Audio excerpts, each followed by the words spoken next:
What's up, everybody? Welcome to Narcocop MMA. I'm your host, Mike. Doing a breakdown, UFC Vegas 109. Doing a little bit, some different stuff, I guess, from my normal thing, Lambo Place podcast. That's still on Friday. We're not going anywhere, but yeah, I want to do a little breakdown here with this UFC Vegas 109 card. A lot of freaking juice, guys. Lots of juice on this card. Yeah, I mean, honestly, I don't even know what to think of it. Lately, I feel like every one of these cards is juiced to the tits. So I don't know what's going on. Maybe they're just squash matchups, but we saw 2 weeks ago how many upsets came through. Like there was a ton of upsets. And obviously the books had a lot of those lines wrong. I guess there were some anomalies. You know, Carlos Leal getting knocked out is definitely an anomaly against Salikov. But those kind of things happen in MMA, man. So that's why MMA is, it's a volatile sport to bet on. But I mean, gambling in general is volatile. So it is what it is. And we just kind of have to ride the variance. You know, there's variance in betting and MMA in general, betting MMA. But, at the end of the day, I always say like it will even out, the variance, the good and the bad. Will probably even out for you at the end of the day. So, yeah, let me go over to my chat. Elijah Juan, what's up, my friend? Thank you for joining. Mr. Maldmano, early. Okay. Yeah, it's just early for this, this card in general. Like I'm just doing a breakdown for it. So, hopefully people join in. Hopefully people, I want to make this show more about commenting what people think. I'm going to put up a lot of comments on there and then answer questions if there's any questions. I did taping on this card very, very early, so I'm all done with it. So it was easier for me to do this show on a Wednesday. Dixon, what's up? Yeah, I was on Olivas' show, by the way, if you guys didn't catch it. MMA breakdowns and bets. Brandon Oliva, Santino DeFranco. I was on their show this week, so it was a fun time in person. They live nearby here in Arizona, so it was a good thing. Yeah, that was a crazy story. I shared one of my police stories in there. I never share police stories, but I did share one of them. Steverson, what's up, my friend? Thank you for joining. DA07, I'm in. Let's go. Vinny Diaz, what's up, my friend? How are you doing? Brava says, Goat Narco, appreciate you, my man. Felipe, what's up, brother? Thanks for joining as well. Duberson, nice to see you on Santino and Brandon show. Appreciate that, man. Yeah, hopefully we could do some stuff more in the future. It was fun. It was very fun. Touch 'em Up podcast. Leroy Duncan, KO23. Seems like the play paired with Fernandez. That's on the Lambo show. We're not going to talk about props here. We're going to talk about money lines, over unders, stuff like that. And then on Friday we'll hit all the props. Londo, love the early video. Thank you, Narco. I appreciate you, man. Poker player, what's up, my friend? Thank you for joining as well. Squad shit, we need this every week. He says, let's go. Sujit, match predictions. SA, love the early video, Narcs. Straight to the pay window. Appreciate you, my man. New follower from MMA. Appreciate you, Guru. Thanks for joining, man. Yeah, getting new followers from there is appreciated. Edwards by KO and sub. Yeah, we're going to talk about that very soon. Buster Cherry, appreciate the content, man. Let's crush this week. All right. 95 of you in here. 98 now as we speak. 100 now. So share, like, retweet, do all that. Let's get more people in here.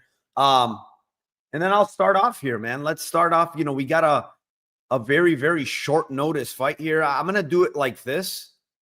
Where we kind of have the stats here on these guys. And this is how I'm going to try to do the breakdowns by myself. Also, I'm going to be getting templates done here soon. So it's going to look a lot cooler. All right. First fight of the night. It's Cody Brundage versus Eric Mechanico. 11-6-1 is Cody Brundage. 9-3-1 is Eric Mechanico. We had the weird draw for Mansour against Mansour Malik. I don't even know. Like, I understand that the knee was or the headbutt was unintentional, but the fight went to the scorecards. All three judges scored round 3 for Malik. So he won 2-1. Why did they take this back to a majority draw? I don't understand. Did they read the scorecards wrong? Like, what happened that this became a majority decision draw now? Like, so it's a weird, it's kind of weird. I don't even know what happened. Julian Marquez, he KO'd him. That was a back and forth war. No contest again. I had a very big bet on Abdul Razak Al Hassan there. That was unfortunate. Bo Nichols submission, and then Zachary Reese, he slammed him on his head and KO'd him. Last fight out for Mechanico Rizaboyev. He got knocked out in round 2. Then on the regionals, Jerome Hatch submission, Tyler Ray a decision win, Mackie Patolo body shot KO, and Kevin Felipe by decision. All right, current line. Let's go to that here really quick. We're looking at, I mean, this is we're looking at, look at this, minus 155 on Cody Brundage. When was the last time this guy was even a favorite, man? When was it? I guess he was pick 'em against Marquez. I mean, Cedric Dumas, he shit the bed. I mean, look at this, guys. You have to go before UFC to find this guy to be a minus 300, you know, a bigger favorite. Other than that, and this Dumas fight where he fucking laid the goose egg, I mean, this is the biggest favorite he's been in a while. So, I mean, I hate these short notice fights, guys. I really do. By the way, how's my volume and everything? If it's good, let me know. I hate these short notice fights. Like, this is literally a 3-4 day short notice fight, right? For both guys. By the way, I do want to say this fight is being fought at 205. So, you know, this is not at 185. This fight is at 205.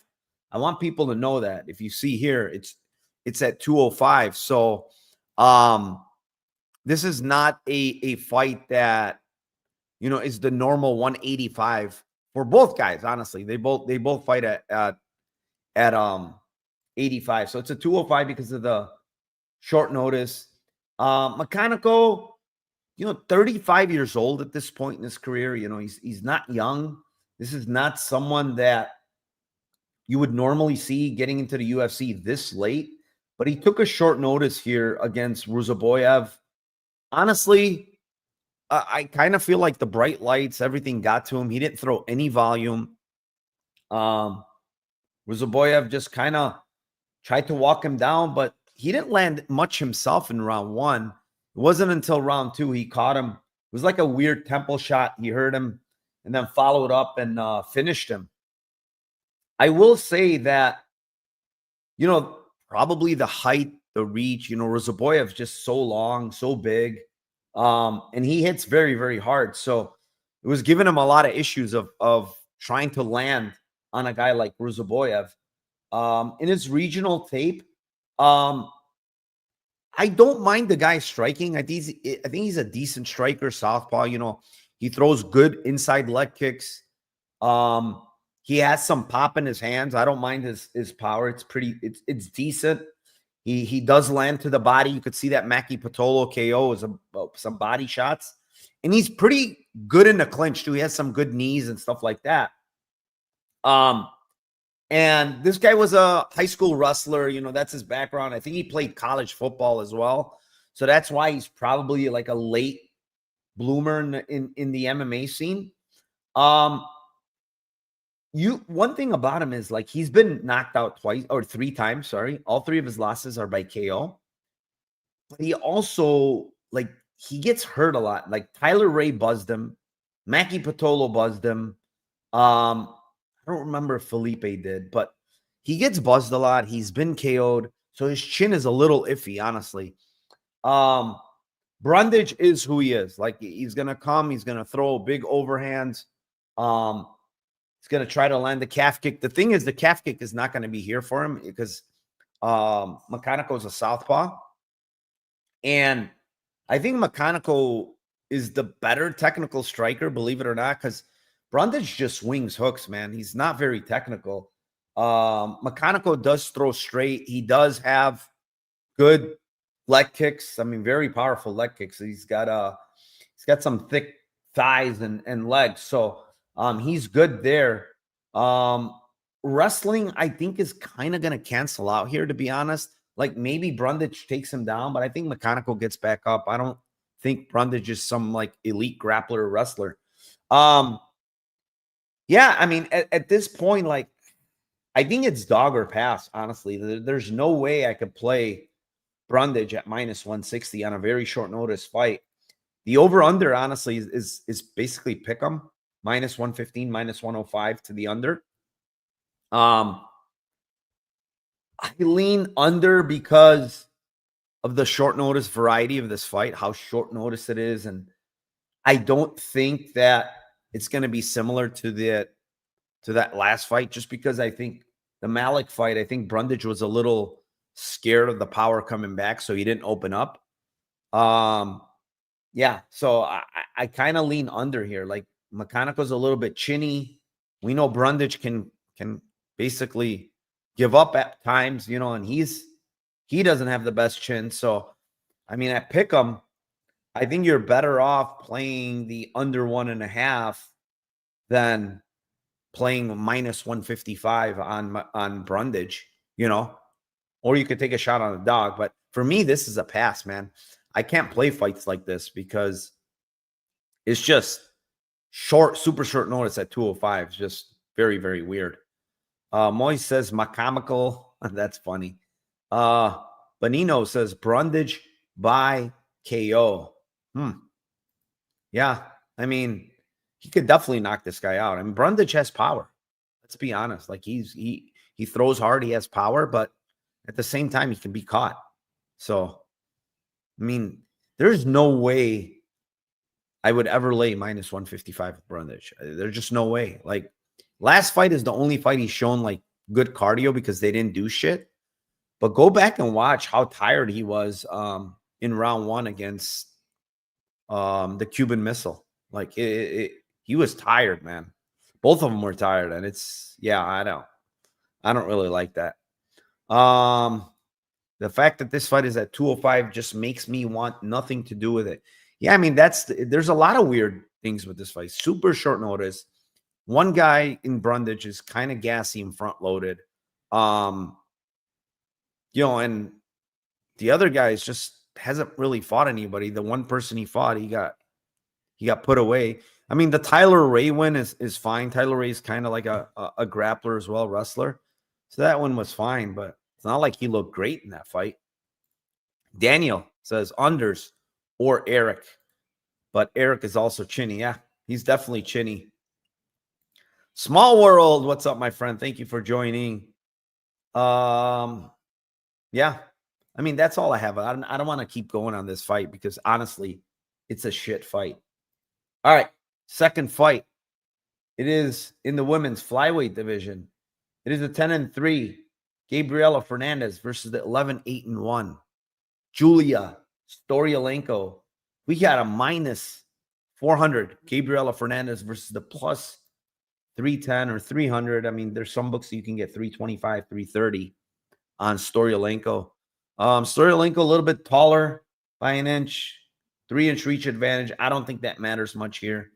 Storyalenko a little bit older, 5-6 months older, not by much.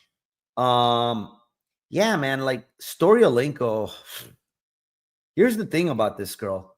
Like, she's extremely gassy. That's one.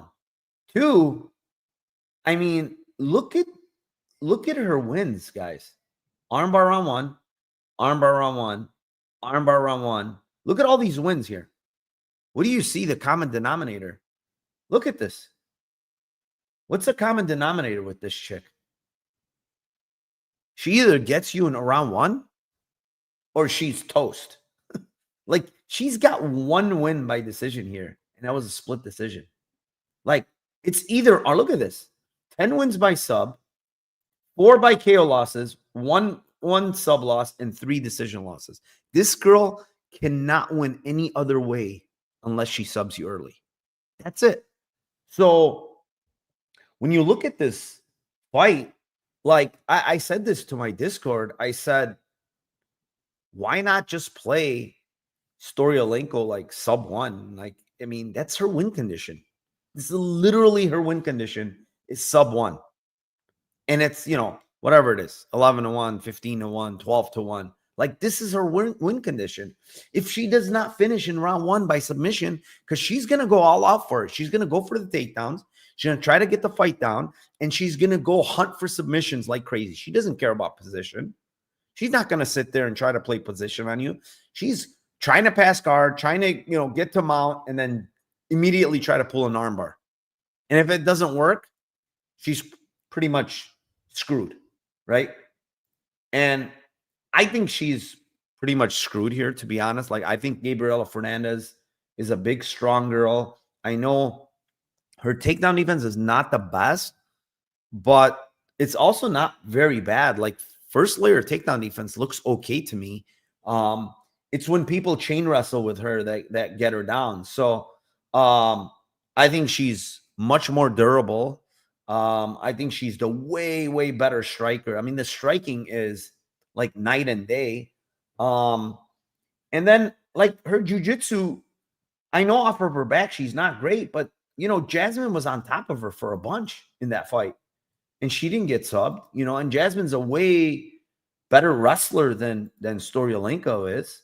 So are we now all of a sudden going to predict? I mean, Jasmine had 11 and a half minutes of control time in that fight. I mean, Bleda had a decent amount too. Yeah, 11 minutes for Bleda of control time. And they didn't, they weren't able to sub her. So I just kind of feel like this is going to be Gabriel Fernandez by KO. I mean, she's going to knock her out. Minus 400 is hard to lay just because of the grappling, deficiencies that maybe Fernandez has. And I don't think it's that bad again. But, if she's able to get on top of her, she's going to definitely hunt for submissions, guys. And, when you're laying minus 400, you really don't want to be sweating in round 1 when, this girl's on bottom and Storyolenko's on top, who's super, super skilled when it comes to jiu-jitsu. And the one specialty that she has, which is the armbar. That's legit her specialty. So, Gabriel Fernandez is coming off 2 pretty good wins, honestly. Kong Wang, she was getting lit up in that fight, but she knocked her out and then basically knocked her out and then subbed her. And then Carly Giudice, we're seeing the girl. She's looking better and better all the time. So, 2 really good wins here. So, the thing that scares me is she's lost to 2 grapplers with a lot of control time. That's the thing that scares me. But I don't. The difference between Storyolenko and those 2 grapplers is they have way better control than her. She's just all about finishing and subbing. So, yeah, I think it's Fernandez here, KO. Prices suck. You never want to be laying these kind of prices KO for women's at 125. It's 170, 190. Just not something I would invest in, but yeah, let's see what the chat says. Airdoc says he cashed Luana KO3 in her last fight. Was a great feeling. Yeah, and that's the thing. Like, Luana's like clumsier than Fernandez. She doesn't hit as hard as Fernandez. Like, and did you see how freaking tired Storyolenko was in that round 3? Oh my goodness. Like, and also like if on the feet, if Fernandez is landing her big shots, she's gonna knock her out, man. She really is. What's up, Fight Talk? What's up, my man? Thank you for joining. Moises, first layer along the fence, yes. Storyolenko, Opal Devil Mat, no. Yeah, if she double legs her in the middle, but she does dig underhooks, man. I've seen her, people try to double leg her and immediately go for an underhook. So I don't know if it's gonna be, and I think she's gonna be stronger than Storyolenko. That's the other thing. So Jazzy J passed their guard and mounted her. Guard passing, another level here. Yeah, but Jasmine is a better wrestler than Storyolenko, Moise. Much better. Much better. And she's more physical, in my opinion. I played Storyolenko sub 1 at 1,000. It's damn near her entire win condition. I think she can get Gabby down early. Her takedown defense is not good at all. Yeah, what I can say about this spot, what's up, my man, Uncle Weezy? What's up? I also think this might be, like, here's the thing. If you want to play Fernandez, I think it's a great live bet spot. I think Fernandez gets taken down, right? Maybe or maybe not. Julia kind of passes, half guard, something. Line's going to shoot down, I can almost assure you. And then you kind of take a poke at Fernandez, right? At like maybe like minus 180, 150. They might give us a great line. Like Storyolenko is just going to gas. Like every damn fight. That's just what happens. So, yeah. Gabby's willing to play BJJ when girls push it on her. I remember in the Bleda fight, she was piecing Bleda up late. Bleda tries some wrestles, and Gabby just goes for a gi. And yeah, wasn't it 2-0 though in that fight? And she tried to pull off a guillotine. I don't remember the exact scorecards, but maybe that's why she pulled guillotine. I mean, she doesn't normally pull guillotines from what I've seen. So I don't know. I mean, listen, I do think that Storyolenko's live to finish early. I do think that. I mean, she's live against a lot of people early if she gets them down. So, what's up, Joshua Haywood? Thank you for joining, my man. All right, let's move on. If you guys have anything else, you can put it in the chat and I'll read it out. Next fight. In the welterweight division, it's the 10-3 Uris Medic versus the 7-3 Gilbert Urbina. I like Gilbert Urbina as a person. He's I talk to him from time to time. I met him in Vegas, hung out with him and his brothers. Cool guy. He's only 29, man. He's a young guy. He's massive for welterweight. 6'3", decent reach. And he's still fairly young. Like I said, he's 29. The issue I have with Gilbert Urbina is I don't like his training situation. I feel like he's in the Apex here and there, and I see him training with his brothers. I don't really see him train with like training partners, coaches. Like his training situation is very, very weird. But he lives out there in Vegas. He does train. I can't tell you that. I mean, he does train, but at what level is he training and improving? I don't know. Like, he's 29, so there's probably not going to be a ton of improvement at this point. Urbina has decent front kicks. I mean, he's long, like I said. His striking is not great. He could grapple. I mean, he's got decent wrestling. We saw it in the battle fight, right? In the battle fight, he took that on short notice, and he went balls to the wall in round 1. Just immediately went for a takedown, got him down, tried to get his back. He did successfully a little bit. He just basically tried to finish the fight early because it was short notice for him because he took Gore's spot. And I think the best case scenario for him here is to do the same thing, honestly. I really think that he should go for it here, man. Just go round 1, go balls to the wall, try to get a takedown, and try to finish this guy early. Because if he's just going to stand in range and kickbox, I think he's going to be in big trouble. Because Medic is a way better technical striker. He's got a lot of power. He's got, you saw the knockout against Tim Means. Very, very, very good timing on an uppercut. His takedown defense is honestly good. I said this on Olivas' podcast. I said his first layer takedown defense is actually really good. Orlabai got him down, but numerous times he got back up. He stuffed the initial takedowns there. Orlabai is like a really, really good wrestler.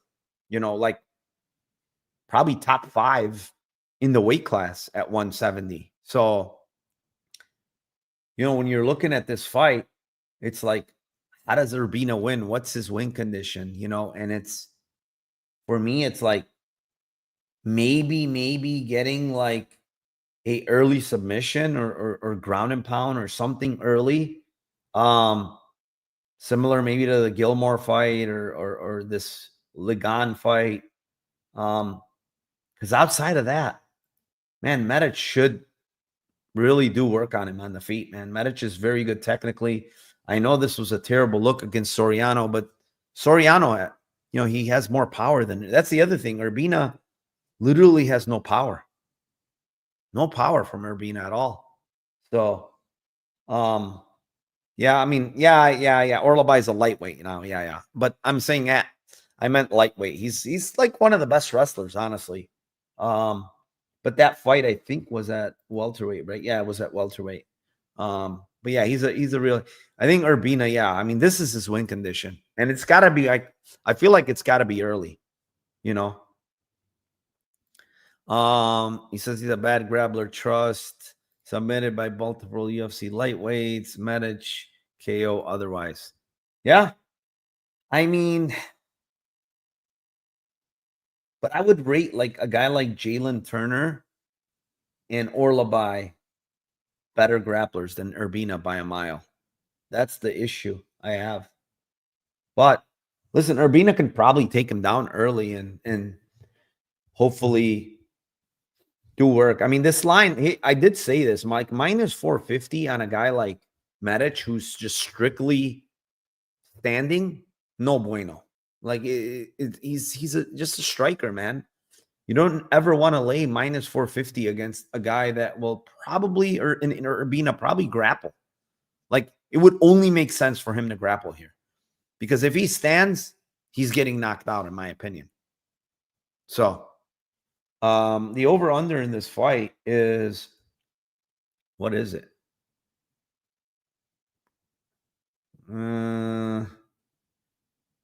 Yeah, Brandon will be on my pod soon. I don't know when, but for sure I'll bring it in. I can't, for some reason, Fight Odds is acting up, but if you guys have the over-under, let me know. But I think, oh, there it goes. It's under 1.5 minus 150. Jesus. Fight ends inside the distance, minus 800. That's insane, honestly. That's fucking crazy. It's a crazy number. I mean, I kind of lean over 1.5, man. I think there could be some clinching, some takedowns early on here, like plus money over. I mean, I get it. Urbina gets knocked out. I get that, but yeah, I mean, Ratke's the only one to knock him out, honestly. I mean, Trayshawn Gore did in round two, in tough. Yeah, I don't know about that. I kind of lean over, to be honest, over 1.5. I don't have a bet on it, but maybe I will. I didn't know it was plus 120, 126. Seems kind of crazy. Because if you logically think of the fight, you're going to assume that Urbina's going to grapple and try to cage push a little bit. So, yeah. What's up? Yes, freak. Scottsdale, Arizona has arrived. He says, let's go. Bravo says, fight ending round 1, probably most likely outcome. Nasty odds, though. What is it? Fight ends round 1?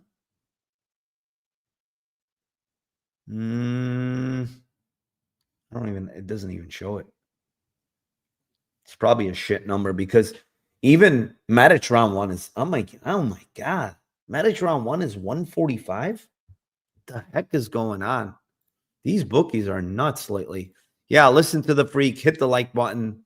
Appreciate everyone. Londo says, yeah, he likes the over 1.5. Lajuan, a lot of ITD and fight doesn't goes are juiced. Well, here's the reason. Most of the time when you have huge favorites, those lines are going to get juiced. Fight doesn't go. And part of the reason why these guys are big favorites, it just means they're going to cover the price by finishing, for the most part. Do you think Kurmagomedov will expose Thad John? I don't know. I'm a big Thad John guy. I think he's really good. So I don't know, man. That's going to be a good fight for sure. Yeah, Jackie Blaine, what's up, my man? Thank you for joining. All right. Let's move on here. What do we got next? It's in the bantamweight division. It's the 15-6. Jocelyn Edwards versus the 13-6.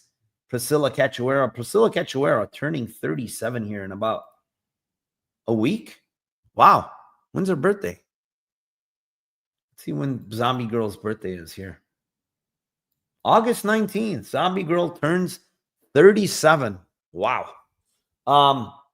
Yeah, I mean, she's up there, guys. And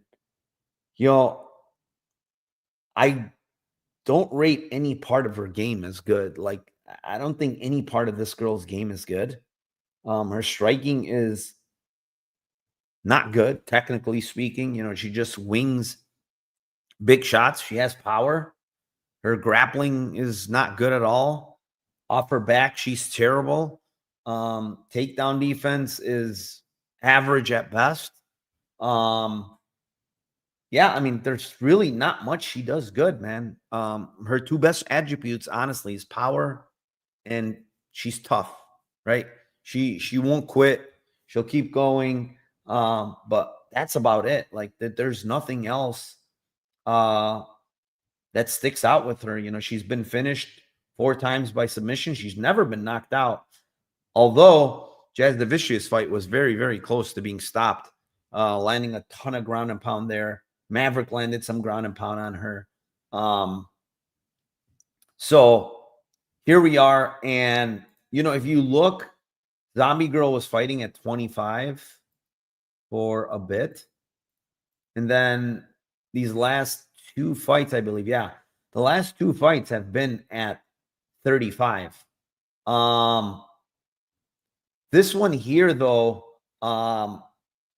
Jocelyn Edwards, just like way better standing, better grappler. She's probably, better in jiu-jitsu. Not even probably. She is better in jiu-jitsu. She's the bigger girl. She's the younger girl by like 8 years or 7, whatever, 7 years, because her birthday's coming up. But, and she's the more durable girl. Like, she's been finished once. That was way back in the day. I mean, that was her start of her career 10 years ago. So it's really not been finished. She hasn't faced the best girls. I will say, like, the level of competition is not great. But one thing that sticks out with Jocelyn is she's improved, man. She's improved a bunch. I think every part of her game has improved. Her body composition has improved. Like, she's lost weight. She looks a lot more in shape. You could see how many times this girl's missed weight, a bunch, right? Even of late, like, she missed weight against Vidal, but she does look a lot better. Her body looks a lot better. She cut a lot of fat out. She added more muscle. And I think her whole game has changed. She's looked even in the Aileen Perez fight, which was very, very close fight. Aileen Perez won via grappling, but it was a close fight. She reversed Aileen Perez a couple of times. This Cornell one if it wasn't in France, there's no chance Cornell won that fight, but it was in France and they gave it to her. So that was kind of bullshit. But I just don't see how Cachoeira wins this fight. I mean, unless it's a KO, which we haven't seen Edwards get KO'd. She's not winning minutes via striking. She's not winning any grappling. I mean, this is a late notice. I think it's like 3 weeks, though. A late notice fight for her. Her last win is against Nunes, who's terrible. Like, she's equally terrible everywhere. So I like Edwards here. I know it's minus 300 and 310. I played her in a parlay when she was 265. I just think this is an easy spot for her, honestly. The one thing I will say is I do think they're overvaluing the finish a little bit. It's fight goes is minus 160, 165. Kind of feel like it should be a little bit bigger, maybe like minus 200, maybe even like a little bit more, because Zombie Girl's like, it's very, very hard to finish her via like KO. She's fucking super tough. And I don't really rate like Edwards's sub game. I know she has 4 subs, but I don't really rate her sub game. You know, she's only got 1 sub in the UFC, and that's because Vidal's trash as well, and she was death gassed. But I don't like, I know Cachoeira's been subbed, right, numerous times, but look at the girls that subbed her. Shevchenko, Robertson, Maverick. Obviously, Maverick's not the best, but she's a good grappler. And Jazz Devicius, who's a very good grappler. And if you watch Jazz Devicius fight, she fought out of a lot of submissions in that fight. There's a lot of submissions she fought out of. So I kind of have a feeling this fight is probably going to go. And like Edwards wins a dominating 30-27, you know. So I feel like there's a little bit of value on Fight Goes. Fight Goes should be minus 215, 220. I have it like at maybe 70%, so 230. So yeah. What else do we have? Point deduction coming from Priscilla. That's definitely possible. If Edwards wrestles, she should make this look easy, but Edwards tend to underachieve in her fights in general. Yes, and I agree with you, but not of late, man. I don't think lately she's underachieved. She looked good in Chandler fight, she dominated. Then she looked good in a Vidal fight. I think she looked good in a Perez fight, to be honest. So, yes, before that, I agree. These wins here, Kim Pudilova, maybe she didn't even win that fight. Those are, I agree with you, but this is before she started like looking better, like physically and stuff, and training more intensely and in Vegas and all that other stuff. So, yes, because we love a girl who can take a punch. She's tough. Londo, Pepe and Dog Father. Pepe and Dogfather collab play is Edwards' money line. Yeah, I mean, it's a good play. I think it's a good play. I think she's going to cover, honestly. I got in at 265. It's 300. I think she still probably covers that price. She's pretty safe to me, honestly. Maybe Edwards Fluffy Parlay. We'll talk about Fluffy in a bit.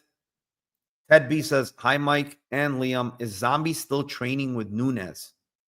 She has already shown he can get decisions in impossible spots. If the takedown holds, much closer to 50-50 and judges. Like, I don't think it's 50-50 on the feet. I truly think that Edwards is much better on the feet. She's got way more skills on the feet. Way better technically. So, and she's bigger. You got to remember the Nunes is like 5'2", man. She's very short. Zombie was like way bigger than her, you know. So with the improvements, I think GTD line is accurate, says Nick. Yeah, I think GTD, well, you're saying it's accurate right now? I don't know, man. Edwards is not really a finisher, though. She really isn't. That's the thing. I think they're overrating this Vidal finish. And Chandler's awful. Let those 2 last girls she finished, both of them are awful. And listen, Cachoeira is awful, but she's way tougher than both those girls. So, Edwards Fluffy 2-leg is minus 138. I think Catch is with MMA. Yeah, she's with MMA Masters. She is. She's been there. I saw her with Gabriela Fernandez. So, she was at MMA Masters. All right, let's move on. Fight 5. It's light heavyweight. It's Julius Walker, 6-1 versus the 11-2 Rafael Cerqueira. I've been long talking about this guy, Cerqueira. 35 years old, just came into the UFC, finished in both fights, has looked pretty bad. I mean, he looked okay in the first round in the beginning against Bukauskas. He landed some good shots. on the feet. A nice straight right hand, couple of good kicks. His kick game is fine. But then he gets knocked out silly by Bukauskas, who doesn't really knock out anyone. Ibo Aslan absolutely murdered him. He shelled up per usual. And this is a common thing with this guy, guys. You watch his training on IG. You watch his tape in the regionals. He comes to the UFC and he does the same exact thing. Guy throw punches. He puts his hands up. He shells up. Doesn't throw anything back and just starts absorbing shots, right? And a guy that like has power like Aslan, he just couldn't absorb him. Just sat there eating howitzers and he quit. Referee had to stop it, right? Then Bukauskas lands a couple of shots on him. He starts again shelling up, and Bukauskas puts him out. Julius Walker is, he's a green fighter, right? He's 6-1. He's only 26. He's very green. Doesn't have many MMA, pro MMA fights, right? But he's huge. He's 6'4", 78-inch reach. The guy is in very, very good shape, like six-pack for a 205er that's this big. You could see look at his Instagram. The guy is running a lot, like just basically working on his body, working on his conditioning, which is an extremely smart thing to do. Now, this Menafil fight, he took on very short notice. I had a bet on him there, like plus 200 or something. It was a close fight. The problem for him in the 2 rounds that he lost is like he gave away the end of both of those rounds, and he ended up losing a split. If he just doesn't give the end of those rounds, he probably wins that decision. The issue for him in that fight was how good Menafil's takedown defense is, right? He consistently went for the takedowns, and he just couldn't get Menafil down.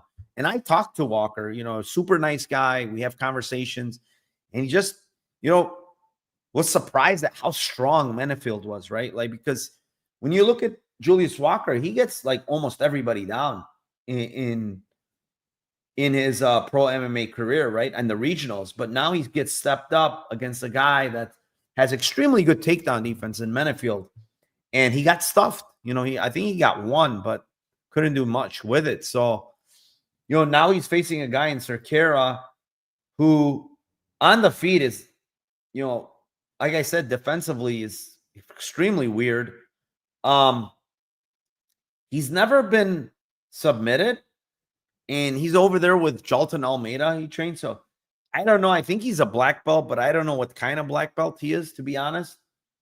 But I just think, like, just looking at these two, look at how Julius Walker fought Menafil compared to how Cerqueira has been fighting in the UFC.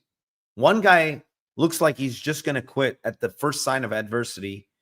The other guy is fighting a very tough veteran in Menafil on very short notice and, sticking to a game plan, continuing trying to, push for the takedowns, and honestly showed good cardio, even though he was gassed. Showed good cardio for shooting that many takedowns, attempting that many, trip takedowns along the fence, and just those things in general. Being short notice, first fight in the UFC, showed a lot of heart, man, and he took some big shots from Menafil. So I think his chin is also looks pretty damn good to me. I think he's just gonna pressure. From me talking to him, I kind of asked him, what's the game plan? He's not going to tell me the game plan, but I kind of put it in his head like it's pressure all day, man. Pressure this guy, put him up against the fence, land your knees, elbows, whatever you need. Use that big body, then go for takedowns, and work this guy. I think he's going to work him. I think truthfully, I think it's going to be like takedown into ground and pound or a submission where this guy might give up something. Maybe it's just ground and pound. Maybe this guy's jiu-jitsu is legit and he just gets pounded out. But Julius Walker is, minus, let's see here. What is he? Minus 600. And I know people are like, oh, this is not a minus 600 fighter. But man, the level of physicality and, when I look at one guy, how tough he was in his debut, as opposed to how bad and how much of a quitter, in my opinion, this guy looks like. When you're shelling up like that on the fence all the time, it just tells me you're looking for the way out. And he's found his way out 2 straight fights. I think he's going to get finished here and cut, to be honest. That's how I'm looking at this. No way am I interested in over 1.5. No way. I can't. Not this guy. I think the minute there's adversity, this guy's going to get shown the door. There's no way I could play that. Not with a quitter like this guy, man. Like, you look at Bukauskas and, you know, him putting him out like that is just a super red flag, man. Who has Bukauskas ever finished like that? This Michailidis one, and that was a very, very weird stoppage. But outside of that, he's never finished anybody in round 1 here in the UFC other than Cerqueira. So no, thank you, man. I can't. There's no way I could play over on this guy. This guy scares the shit out of me when he's in there because he can literally quit at any time. And yeah, I mean, I like Walker here by finish. I think he finishes. This finish prop is probably terrible. Walker ITD. What? It's his money line. Holy, is this right? He's minus 600, guys. And he's minus 600 ITD. Have you ever fucking seen that in your lives? Are you fucking kidding me? Hold on, I got to share this. This is insane. The hell is going on here? You guys see this shit? Look at this. Julius Walker, minus 600 on the money line, right? Minus 600 to win ITD. What the fuck are we doing here? What is this? Wow, that is absolutely insane. So his KO, I guess there's 165 out there. I don't love it, to be honest, because maybe it's submission and it's 420, but I have a feeling it's KO. I think it's probably ground and pound. Oh my God. Are you kidding me? Minus 3.5 to 600. What is going on? Elijah one says minus 425 on. Yeah, I mean, those are unplayable lines, man. I mean, what world are we in that a guy that's minus 600 is a minus 425 ITD? What is going on here lately? You know, maybe everybody should stop betting props completely on these books, and then we can come back to more playable lines, because this is crazy. Yeah, there's too much vig on these props, man. There really is, because books have been getting hit by them probably, you know, over the course of whatever, and now it's just absolutely insane. Buster Cherry says minus 370 on FanDuel. Yeah, this is exactly what I just said. Yeah, people are betting it, so they're just going to keep juicing them, you know. It's crazy. Anyways. Oh, let's go over to next fight here. Next fight. It is in the middleweight division. It is the 17-8 Eric Anders versus the 11-2 Christian Leroy Duncan. Anders, 38 years old. Last fight on his contract, he said in his interview, is it retirement fight?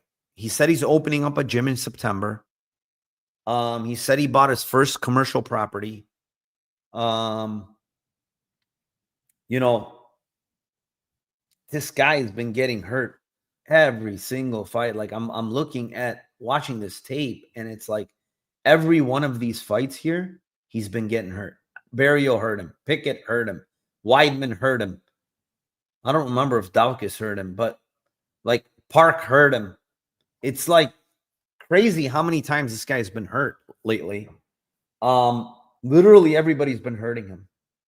And, you know, durability seems to go away, you know, for a guy that's only been finished twice. Look at this.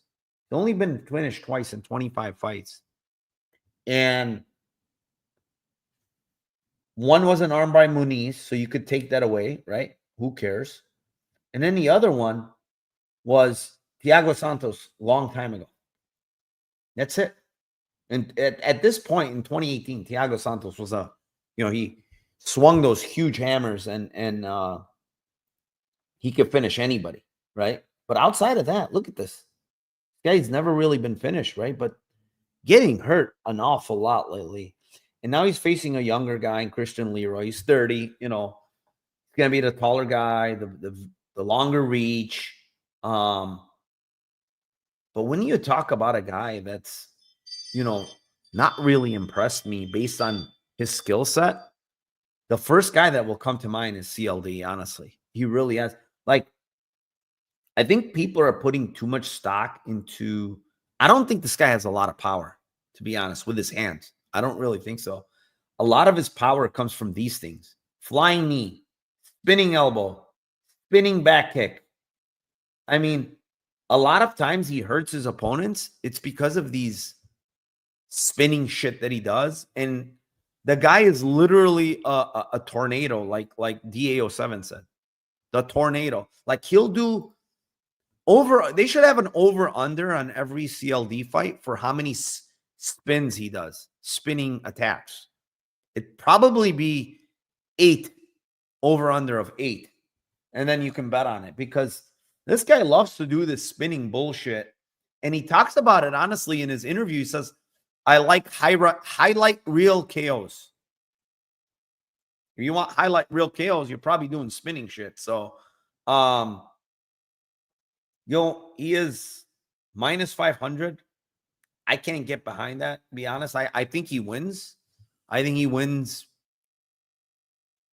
pretty easily, I would say. I mean, he has a chance to knock out Anders. Don't get me wrong. He's been getting hurt a lot. But do I trust him to finish? I don't know. I really don't. Fight to go to distance, guys, is minus 150, minus 160. So even the books don't trust this guy to finish as a huge favorite, right? His KO prop is plus 185. I mean, I can't touch that. I can't touch, just because Anders been getting hurt and stuff, he could also try to take Duncan down. Duncan can be taken down, and I will say that, Anders can push a heavy grappling pace. I mean, we've seen it before. Against Park, he shot 24 takedowns, 3 out of 24, and in a lot of fights where he needs to grapple, he shoots a lot. Look at the Mark Andrew Barrio fight, 11 takedown attempts. Pickett fight, 13 takedown attempts, right? So when the guy needs to grapple and he knows he needs to grapple, he will shoot. He will shoot. He attempts a lot of takedowns. So when I look at this fight and I think to myself, like, what kind of game plan is he going to come up with here, Eric Anders? It's not standing against CLD. Like, CLD's younger, huge speed advantage, way better striker, technically speaking, way quicker, you name it, on the feet. It's a mismatch. So what's going to be his game plan? Like, he's a smart guy. We've already seen his game plans in these other fights where, he needs to grapple, he grapples. So, yeah, I kind of feel like he might push a grappling pace here, and it could eat away at the time. Honestly, it could. In the clinch, Duncan can do some work on him, but there's no way I trust Leroy Duncan at these prices. I think he wins, but yeah, I don't rate him very high after what I've been seeing. Anders spinning too many plates. How hard can you train when also carrying out high value retail? Yeah, I mean, I don't know. I don't know. Nick says Anders takedown ladder. Yeah, I'm if they're good numbers, I'm going to play that. I doubt they're going to be good numbers because Anders, we might get something decent, honestly. Leroy Duncan takedown defense. Let's see what his takedown defense is at. 72%. I mean, at the end of the day, Gregory Rodriguez is not a great wrestler. He got him down 4 times. So, I don't know. I mean, even Armin Petrosian got this guy down. Why couldn't why couldn't Anders get him down? I think he can. Narashi says it's gonna look like Flash for Superman. Yeah, the speed difference is massive. Tim, my buddy Tim Troiano, Armin Petrosian gonna take down. Got 2 minutes. Yeah, I mean, that's the concern. Like I think he can get him down. I think he can get him down. BB Narco, what's up, my brother? What's up? Thoughts on Edwards? How is his KO 460, bro? Oh, Jocelyn Edwards. Sorry. I don't know, man. Cachoeira. I think if it's a KO, it's ground and pound. I'll tell you that. Like similar to what Jazz Devicious was doing to her. But like Jazz Devicious is better on top. That's the thing, and she's more vicious. That's why I don't think KO hits. I think it's decision, to be honest, in that fight. Tristan says, how was your experience talking with H. Pearl Davis on the spaces? I really never talked to her, honestly. I never talked to her much at all. She was on there, but I didn't really talk to her. Tim, is Edwards fight lotion material because oh boy. Oh boy. Oh God, Tim. Let's keep that for Friday. No lotion over here today. All right. Let's move on. Fight number 7. It is in the bantamweight division. It is the 15-3 Miles Johns versus the 16-1 Gene Matsumoto. Matsumoto currently minus 310, and the comeback on Miles Johns is plus 260. At first, pre-tape, I thought I was going to play Miles Johns, honestly. I really did. I thought plus 2, it was 250 at that point. I'm like, 250 Miles Johns. He just fought, decently close against Felipe Lima. I was thinking about it, and then I did tape, and I'm like, I can't play him. And the reason why I can't play him is Miles Johns' striking is not really good. I mean, head down, swinging big overhands. Very, very low volume for my liking. He's a good wrestler. He's a good counter wrestler. It's hard to take down. He's hard to hold down. All those things are true. He's a veteran. Last fight, it was obviously at 45. This fight is at 35, so it does make a difference. But also Lima is probably not a 45er. I mean, he's a 35er. So it's just one of those fights where I think Matsumoto is just a better MMA fighter. Like, he's just better everywhere. He's the better striker. I think he's the better all-around grappler when you consider jiu-jitsu. When you look at the last fight, I do think he lost the fight after rewatch. But Rob Font is a way different fighter than Miles Johns. He's a come-forward guy, tons of pressure, a lot of volume, good boxing, very good in the pocket. He can counter grapple. He's not easy to hold down. All those things are true about Rob Font. I can't say all those things against Miles Johns. He's not a very good boxer. He is. That other thing is the gas tank for Font. He can keep a hellacious pace for 3 rounds, and that was a hellacious pace in that fight. Put Miles Johns in that fight that Rob Font fought, and I can almost assure you he's going to be gassed and probably finished somewhere at the end of round 2 or round 3. So it's a completely different matchup. And people will argue Argueta got him down early, but he also got Argueta down. He counter grappled Argueta in that fight. And Argueta is probably a better offensive wrestler than Miles Johns. He's got a better gas tank than Miles Johns, right? So I know some people have been saying, well, maybe Miles Johns offensively grapples here. I think it's a terrible idea.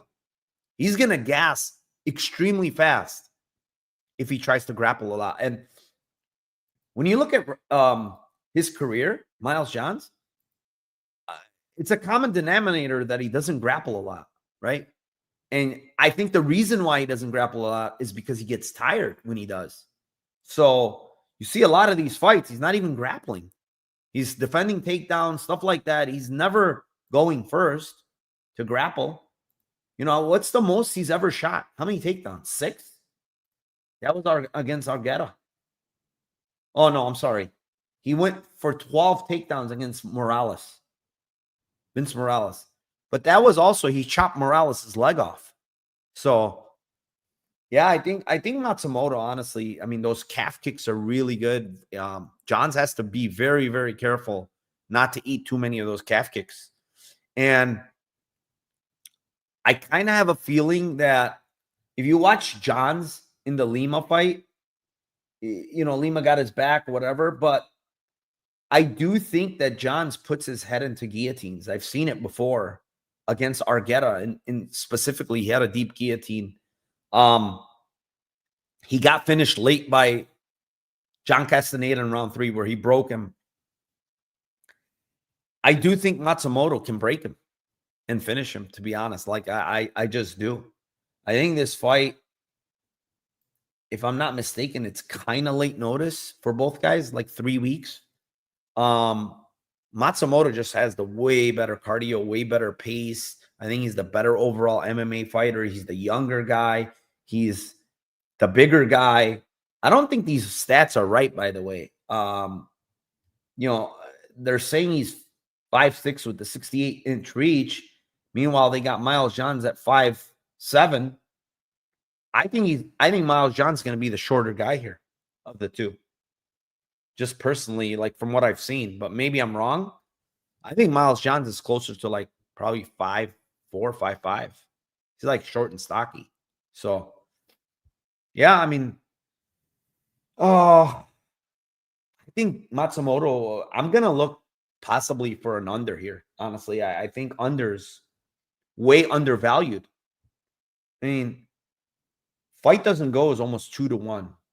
If you watch Matsumoto's fights, those do not look like 2-1 fights that don't go. Like, they're wars, man.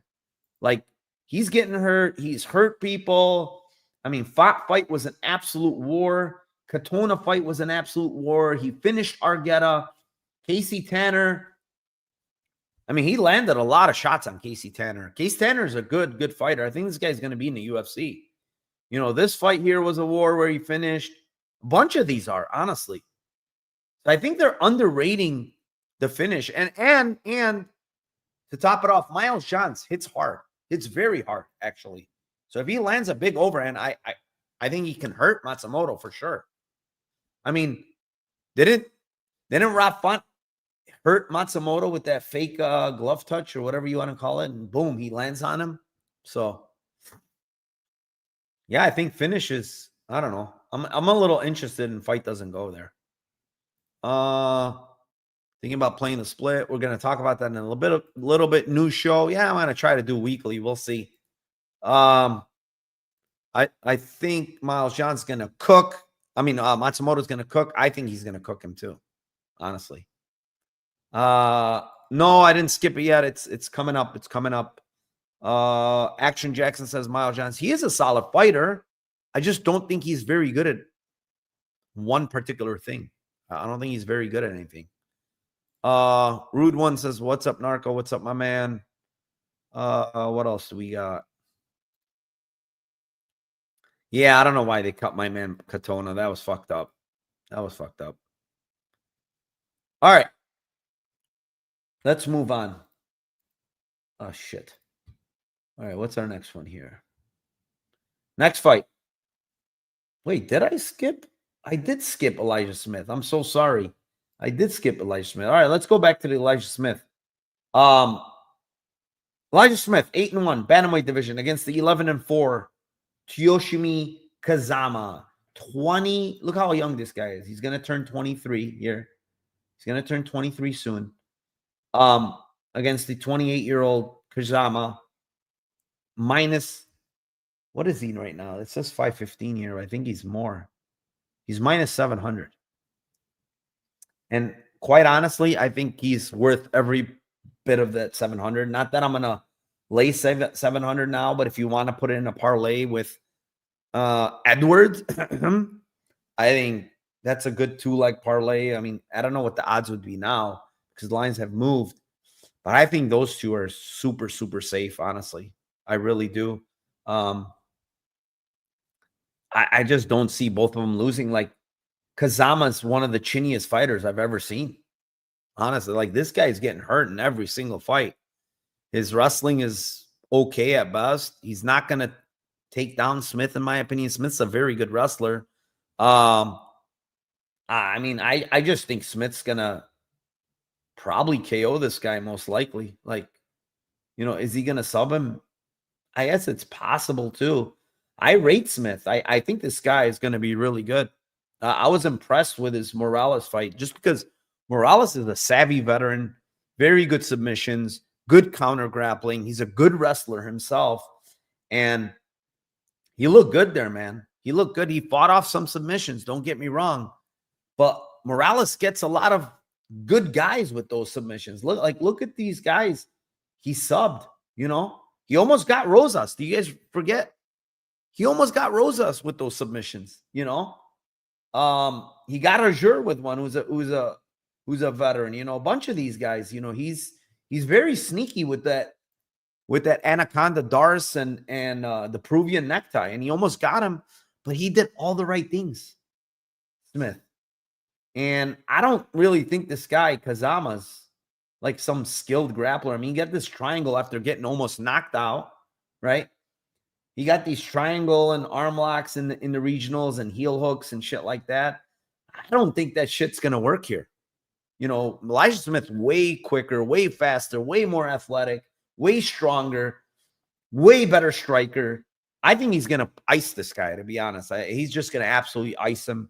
Under 1.5 is what? Minus 135. It's probably good. He's going to ice this guy. I'm pretty confident that he's going to knock this guy out. And yeah, I mean, there's nothing else here. Like, this is an easy matchup.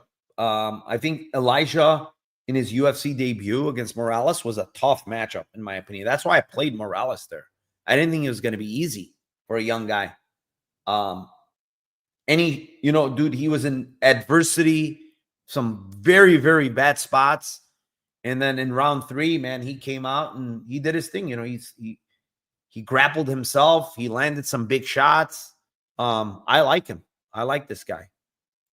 Liam says, Saeed said it last week about Rinya. That what?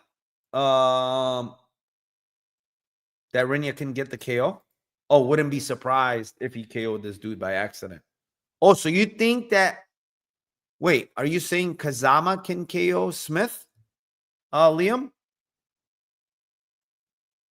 No, I would be shocked, honestly. I would be really, really shocked. Because I think Kazama's trash, honestly. This guy has zero head movement on the feet. I'm telling you guys, I really studied his tape. He's got absolutely zero head movement. Doesn't move his head. He's a complete punching bag on the feet. Very, very bad defensively, man. I mean, as bad as you can get. And then to top it off, he doesn't have a chin to help him. This guy is extremely... He's going to get killed on the feet. I'm telling you guys. And so, listen, you're laughing. It might happen, dude. This guy did get dropped by a jab. I forgot who it was. Somebody dropped this guy with a jab. I can't remember who dropped him. But somebody actually dropped him with a jab. You're right. Who was it? It might have been Armfield, honestly. They didn't count it as a knockdown. They did not count it, but it was absolutely a knockdown. It was Garrett Armfield that knocked him down with a jab. So, yeah, I mean, VB says under machine. Yeah, I mean, this guy, he's an under machine up by himself, I think. He's just going to get finished. That Gregorio sub was embarrassing by Gregorio. He was just gassed. Gregorio was absolutely gassed and just didn't do anything to fight it, nothing. He's just like, fuck it, I'm done. Is Kazama sub live? I mean, man, after the positions he was put in against Morales, I don't know. I think this guy has good sub defense. He knows what he's doing. He works with his dad. I saw him do also. He cross-trained in this one, and he did a lot of stuff at Factory X. So I like it. I like what I see from this kid. All right, let's go move on. I don't want to go very long here with this. Next fight, it is Andre Fili versus Christian Rodriguez, 24-12. Andre Fili, 12-3. Christian Rodriguez. I mean, Christian Rodriguez should not be fighting at featherweight. Let's just put that out there. It's just not a. He's too small for this division. He's minus 235 currently. Comeback is plus 210 on Andre Fili. Andre Fili last time out against Mel Costa. I mean, we talked about this on Brandon's show. Brandon mentioned this. Kamala Kirk was on the show. He kind of nodded in the background, you know. That guillotine, and Liam's in here too. He can, I mean, he grapples a bit. That guillotine, all of them said was not real. It was just not something that was real that you should have been subbed by. You know, Andre Fili has been grappling a long time. I want to say he's a black belt. He's at Team Alpha Male. They do a ton of guillotines in that camp. They train guillotine defense, all that stuff, right? He puts his head in a guillotine, goes for a takedown, gets out of the guillotine. He could have easily went to side control. If you watch the tape, he chose not to. He chose to put his head back in the guillotine in half guard. And then the weirdest part for me was he didn't fight hands right after that. But Costa had one. He still wasn't half guard. He had one leg over his back. He didn't even attempt to roll over, guys. He could have easily fucking rolled over. And he didn't even attempt to roll over. He just decided to tap. And he got up like he was upset. Like, it was such a weird overall sequence for me to see that. Like, you were mad at what, dude? You didn't even fight hands. You didn't try to get out of it. So what were you upset about? Or were you trying to play it off like you were mad? Is how I looked at it. I don't know. I don't really like to say guys, you know, do weird shit in the cage for their benefit outside of the cage. But, man, that was a really, really weird look, man. Extremely weird. Brava says, I couldn't believe Fili got subbed by a guillotine. It wasn't even a real guillotine, bro. He wasn't in full guard. That's the worst part. He was not in full guard, man. I don't know what that was. Does Andre Fili have brain damage decision-making process? I don't even think it was decision-making process, to be honest. Same with Cup Sasson, neck injury, insta taps to Gillies. So you think he has a neck injury? I agree. Neck injury is super plausible. I guess that's part of it, but no one's going to know the truth, honestly. Quick tap to the neck crank. Definitely leaves a sour taste. Yeah. I mean, listen, at the end of the day, I think this line's wrong. I will tell you, from watching tape, all right, I think the line's wrong. I don't think Christian Rodriguez should be a minus 250. In none of his fights, Christian Rodriguez, has he covered a minus 250? Which fight? I mean, which fight does he cover a minus 250? I'm not counting Joshua Weems, by the way. None of these fights, he's a minus 250, right? So you're telling me now he's minus 250 against a guy that's experienced like Andre Fili? Why? Like, Fili's the much bigger guy. You know, he can land kicks from the outside. I guess, yeah, maybe Simon fight. Maybe. But even in that fight, I think it was 29-28, no? On 2 scorecards? I can't remember. But, like, you know, this guy's a veteran. And, you know, Rodriguez has made his career by beating young prospects as a big underdog or a slight underdog, whatever you want to call them, right? But minus 2, I honestly cannot get behind this line. Unless he's finishing via Darce or something early, I don't ever see him covering this price, man. Yeah, Fili could be completely washed. We don't know. But, you know, I can't really say he's completely washed off that guillotine, though. Like, You know, he has by the way, he just had a new baby. From all the news that I've heard, he's been training super hard out there in California. He's really pushing. You know, Fili's going to be look at these guys. One common theme I said on my Discord is look at the guys he's lost to. Jonathan Pierce, right? 6 foot, 71-inch reach. Julian Erosa, 6'1", 74-inch reach. Mel Costa, 5'10", 71-inch reach. Andre Fili, 5'11", 74-inch reach. And the other common theme is all these guys are guys that were, you know, been in the UFC for a while. I mean, maybe not Jonathan Pierce here, but these other two for sure. So the common theme is here, he beats up on these young guys that are smaller, like they're not long, lengthy guys, and he loses to experience long, lengthy guys. So I like Fili here, man. I played him at plus 210.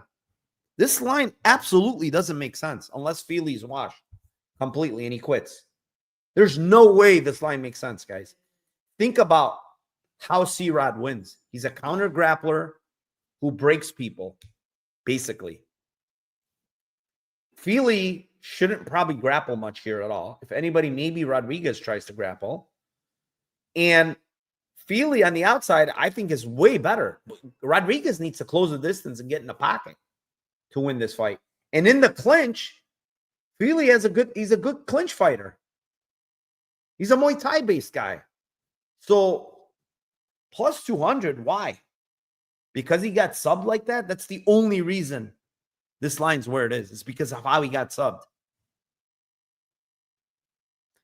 So yeah, I mean, I don't know. This line doesn't make sense. Fight goes is like minus 200. I don't see in a world where Christian Rodriguez covers this price. I really don't. Narco, if we see a Fili shoot a takedown this fight, it's a red flag. Should we probably hammer? No, because this time he might not get subbed. He might pass guard and do, you know, do differently. I mean, listen, Fili has decent power, man. Like in his hands and his kicks. I don't think he can finish C-Rod. C-Rod's proven that he's very, very tough. But like, you know, the guy, you've seen him knock out Almeida. You've seen him hurt Nathaniel Wood. You know, these guys that he's not knocking out, like Algio and all these other guys before, they're all super, super tough. I think Fili has power. So don't sleep on his power either. So it's going to be interesting, but I like Fili here. I like Andre Fili at this price. I mean, I think the fair price on Rodriguez, just because of the youth, whatever, is minus 150. He's fine. But he's the smaller fighter. He's not the natural 45er. He's going to, you know, Fili's going to be landing kicks at distance against them. Fili might have the better overall striking. And the only thing I rate Christian Rodriguez's, you know, his boxing in the pocket boxing. He has good pocket boxing. But yeah, I don't think this line's accurate. Let's move on.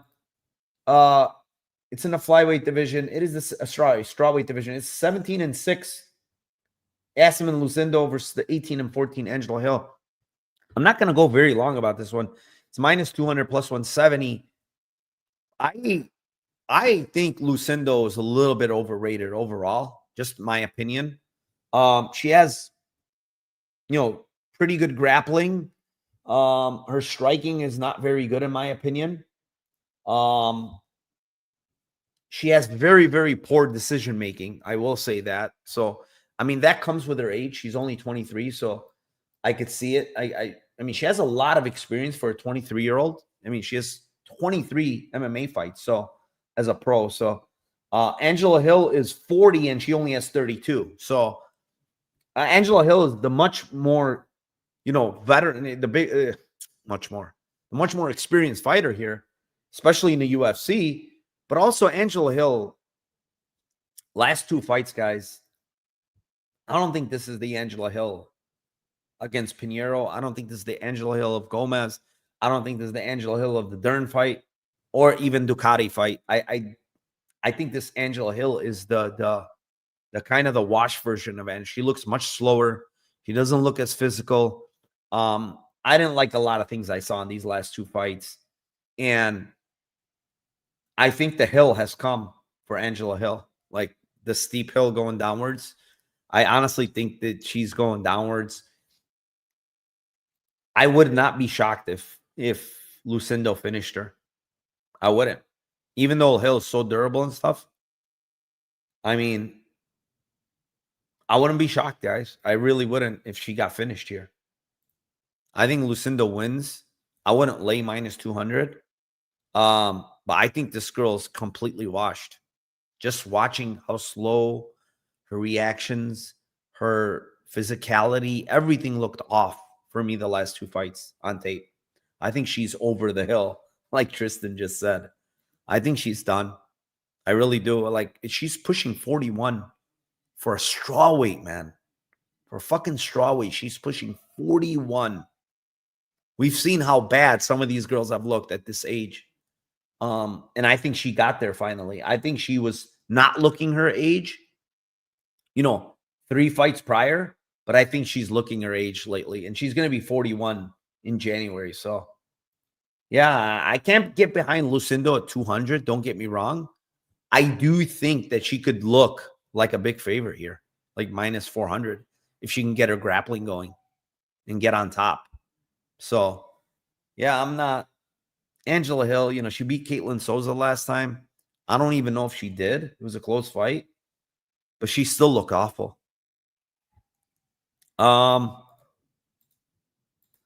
Do you wait 1 second. What did you say? Narco, do you agree that Marina Rodriguez is washed? I played Marina Rodriguez in that fight, believe it or not. You're referring to this fight a year ago. I played her in that fight. And when you look at the Andrade fight, like in the couple of fights prior, I didn't think she was washed. No, I didn't think she was washed there. But after that Robertson fight, and obviously Robertson's a little bit different, but she probably looks washed at this point. Yes. But I don't think she looked washed against Lucindo in that fight. I played Rodriguez as a big underdog. And when I rewatched that fight, I think she won the fight. I think Marina Rodriguez won that fight. And they took it from her. But I just think Lucindo makes very, very bad decisions, man. She went for I played Lemos, by the way, against her as a dog. And Lemos just way stronger than her, I guess. And on the feet, she was very scared, it seemed like, Lucindo. But she went for like a scissor takedown right in the beginning of the fight. Like really, really stupid takedown in that fight. And, like Rodriguez, like Dravi mentioned, I think she's way, way more dangerous on the feet. She has more power than Hill. Hill has no power, man. Like no power. She looks washed to me, honestly. There's nothing else I could say about what I've seen in her last 2 fights that I really believe she's washed. So I couldn't play her. I would normally I've been fading Lucindo the last 2 fights. I would normally fade her here with a veteran like this, but I don't think I would play Hill here. I just can't. I don't think she looks good. And also, like, how slow she was in the striking, man, which normally she changes, she changes stances. She's moving. She just didn't look the same. I don't know. Liam likes split decision revenge tour. Yeah. I mean, I'm not going to blame you for betting Hill because I do think Lucindo is not very good. I don't think she's good, and she has poor fight IQ. I've been fading her for a reason. I mean, I'm 1-1, but I think she should have been 2-0. I should have been 2-0 on 2 dogs. But yeah, let's move on here. I appreciate all of you being in here, man. Commenting, Dravi, Liam. Love it. 479 live viewers. Hit the like if you haven't. Please subscribe to the channel if you haven't. I appreciate it. I'm going to try to do these more weekly, maybe even bring in a guest weekly for these breakdowns. We'll see. All right. Co-main, Steven Ersig versus Ode Osborne. 12-4, Ersig. 13-8, Osborne. By the way, I do want to make this clear. Look at this here. This fight is at 135, just so everybody knows. This is not a flyweight fight. A lot of people probably just looked at Ersig and Osborne, automatically thought this was a 25 fight. No, it's a 35 fight. I listened to Ersig's interview. He said that Osborne, because it was late notice, 10-day notice, he asked for 35. And Ersig accepted because, you know, obviously he's been training. He lost two, you know, he lost two opponents.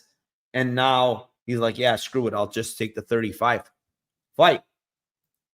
With that being said, I think that benefits Ode Osborne quite a bit, right? Like, this guy is pretty damn big for flyweight. Look at this reach. 73-inch reach at flyweight. 5'7".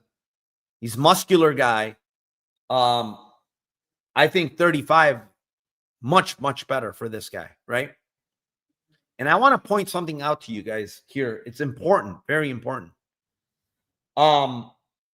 Because this fight is at 35, he's not cutting a lot of weight. Now, it looks like he was in the gym. When you look at his Instagram, the guy was in the gym.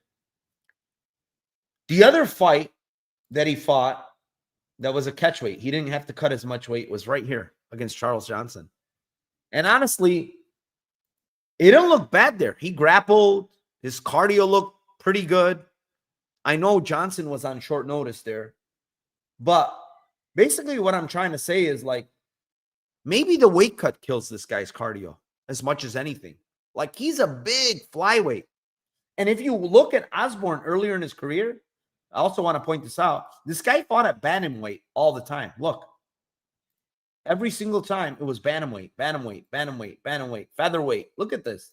Featherweight, bantamweight, bantamweight, featherweight. Look at all this shit. And then finally he came down to flyweight. And I think that affects his cardio, honestly. He's cutting a lot. He's cutting a lot of weight, man. He's cutting a lot of weight to get to flyweight. Now it's bantamweight. I think it's better for him. I think I played, by the way, the money line right now is 425. I played him.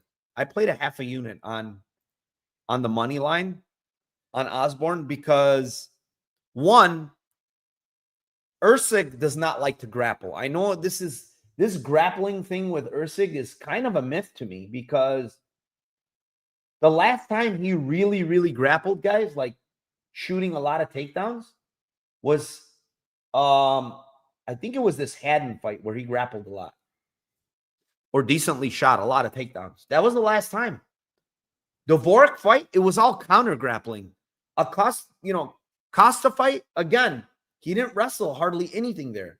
Nothing in the Schnell fight. He grappled a little bit against Pantoja, but you kind of are forced to grapple there because Pantoja, all he does is grapple. And then that's it. This guy really doesn't shoot a lot of takedowns, guys.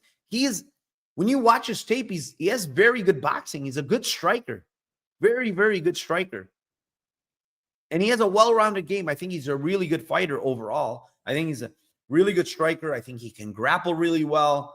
All those things are, good cardio, good output. I like everything about his game as far as a mixed martial artist. I think he's good. But he just doesn't grapple much. He did say in his interview, he knows that Osborne doesn't have the best grappling, so he's going to try to grapple. He did say that. I will say that about him. But there's two things I don't like about Ersig. One, he's got zero head movement on the feet. None. He's very good offensive striker, very bad defensively. He's not a good defensive striker. Number two is his chin is very, very questionable, honestly. Forget about the UFC stuff. He's been hurt in the regional scene. 2 or 3 times I saw where he got hurt on the regional scene. So his chin is not the best. Okay. The other thing I want to mention here is super important is this is the first time in his career that he's faced a southpaw. So think about that too. I think if you boxed before or did any kind of striking, if you've never fought a southpaw, it's very, very hard to fight southpaws if you're not used to it. And this is the first time in his career that he's actually faced a southpaw. So, I think that's very important to note, man. It's 35. He's fighting a southpaw that can crack. He has, the better striking for sure. I think he's the better boxer, Ersig, and the better overall striking. But Osborne's not a slouch striker. He's a very good striker, boxer. He's got good kicks. He's got good boxing. He's got big power, huge power in his hands. And absolutely, I think he can light Ersig up on the feet. I think he can get a KO here. So, yeah, I kind of lean right there with Liam. I think under 2.5 here is also, you're talking about the Filio fight. I think under 2.5 here is actually not bad either. It's like around 150. I think if Ersig gets it down, he's a threat to submit him. On the feet, I think Ersig could hurt him as well. Ersig has good boxing and power. I think he can hurt him on the feet as well. But the same could be said for Osborne. I think Osborne can KO him on the feet. So, yeah, I feel like the danger is there wherever this fight goes. I played Osborne because of the number. I just thought the number was way, way too big. Way too big for a guy like that. I mean, Ersig is good, but I think he's a little bit overrated too. Like everybody's gonna harp on the fight against Pantoja, and I agree. It was a great, great showing on short notice against Pantoja, but he's come out and lost his other 2 fights as well. He got knocked out by Cachoeira France, and then he lost to Moreno, who obviously these guys are at the top of the division. Don't get me wrong, but I kind of lean under here. Like, how can you lay minus 600 with a guy like Ersig, right? I don't think you can in this spot. Ersig's sub is 185. I think if he finishes at sub, I don't mind that. I don't mind the sub. But, man, Osborne is live to KO this guy, dude. I really, truly believe he's live to KO him. And then, if it happens, people are like, oh, why didn't I see this coming? Why did I not fade Ersig, by KO or something with Osborne? And honestly, it's there on tape. It's there on tape that he can get KO'd against. I mean, would you guys say, KKF is a big hitter, but I truly think Osborne is equally as a powerful striker. Like, he's got tons of power. Osborne, if he lands on you flush, we saw what he did to Gurule against a prospect. He put him out like a light. And that guy Gurule is super tough. Ronaldo Rodriguez was out, honestly. And then he landed another ground and pound, knocked him out, and then landed a follow-up and woke him up. I swear to God, that's exactly the sequence. So, I mean, he is getting subbed here, but these guys, Filio, Almabayev, I mean, this Kelleher one's a terrible look, but these two right here, I mean, Almabayev is a way better wrestler. Is it even close? Like, is Ersig anywhere in the vicinity of Almabayev when it comes to grappling wrestling? It's not close. I don't think Ersig is that good of a wrestler. That's the other issue I have with him. I don't think his wrestling is very good. So, and Osborne's initial takedown defense looks good to me. He digs under hooks. He's got really good, eyes for when you're going to shoot on him. So, and he's a southpaw. It's not going to be as easy against orthodox. The lead leg is completely different. You have to switch to the opposite side if you want to go to, or, if you want to go for a single leg. It's not the same. So, yeah, I took a shot at Osborne. After watching tape, all the things that I said, 135, southpaw, he's got power. Ersig is there to be hit, man. Even what's his name was hitting him. Let's just go back here real quick. Forget about Moreno, forget about KKF, and forget about Pantoja, right? Let's go to Schnell. Schnell was landing on him, and Schnell's a good boxer. I'll give him that. But Dvorak landed a ton on him. This Dvorak fight, honestly, if Dvorak doesn't get head kicked or whatever it was that hurt him, he hurt him with something in round 2, Dvorak is probably going to win that fight. He won round 1 easily. He was winning all of round 2 with like a minute 20 left, and then he got hurt. And Dvorak was winning that fight. Go back and watch it. When you watch that fight, you'll be like, oh, shit. He was literally winning almost every minute of this fight until he got hurt. And then Costa hurt him. Costa hurt him once or twice. So, yeah, I mean, we'll see. I took a shot on Osborne. At 35, I think it's probably very good for him. He's going to be stronger than Ersig, in my opinion. He's going to be bigger. Ersig might have a hell of a time taking him down. And if it's standing, whoo, baby, it's going to be interesting. I still favor Ersig, honestly, in the boxing, but it's going to be interesting there. I think he's a bit chinny. I do. All right, main event, 511 live viewers. Let's go. I love it. All right, I might be doing this more often if I get this many. Main event, 15-3, Roman Dolidze versus the 14-2, Anthony Fluffy Hernandez. Minus 330, plus 270 on Dolidze. A lot of people I see are on Dolidze. I get it. I get the fact that, Dolidze could maybe find a sub, maybe hurt him in the clinch or something. Maybe like a knee to the body or a front kick to the body, something like that.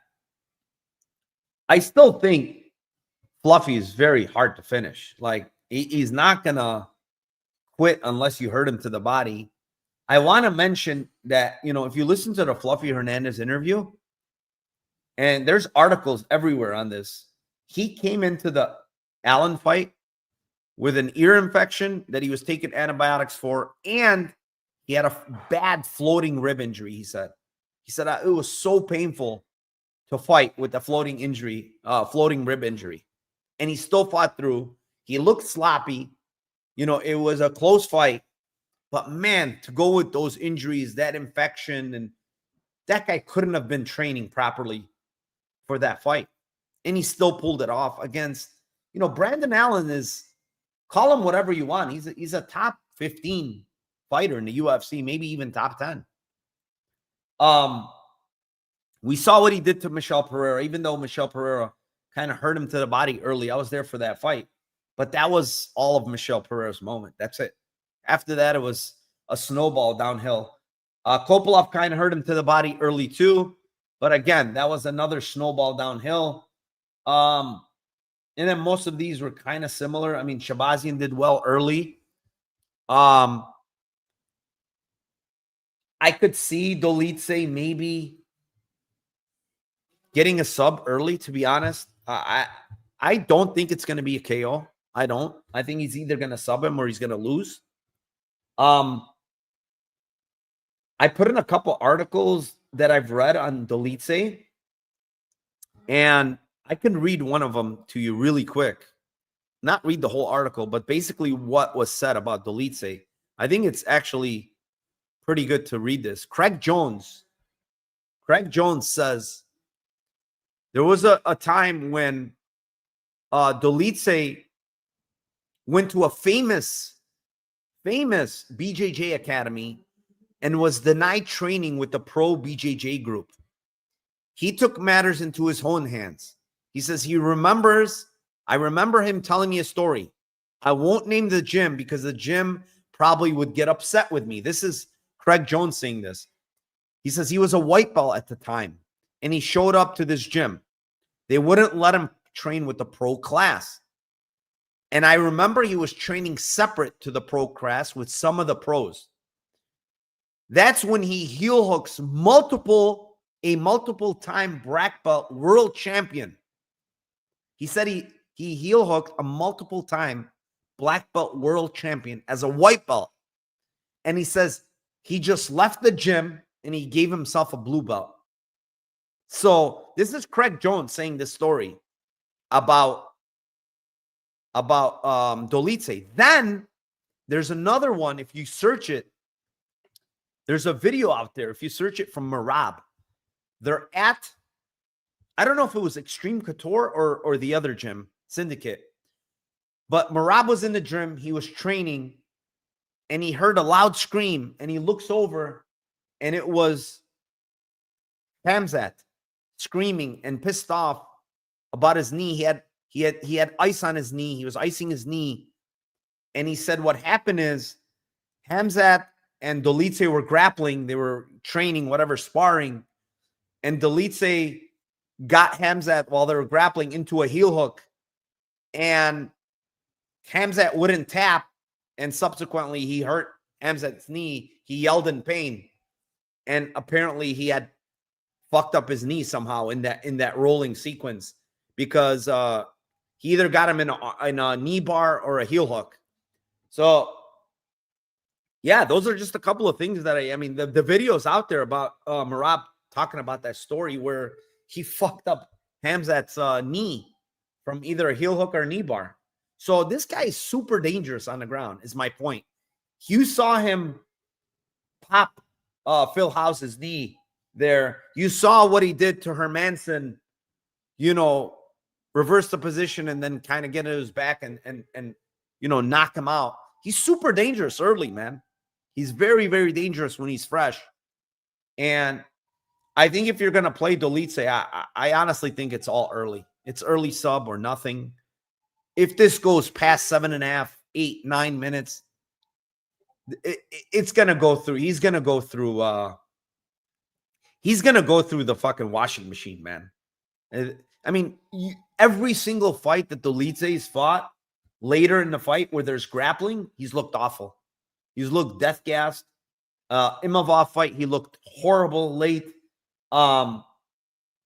Vettori, this 3-round Vettori fight wasn't even no grappling. He was tired late. Staropoli fight was another one where he got taken down multiple times by Staropoli in round 3. He looked very tired. There was grappling in that fight. So, Giles fight. Oh, that Giles fight. I got to mention this.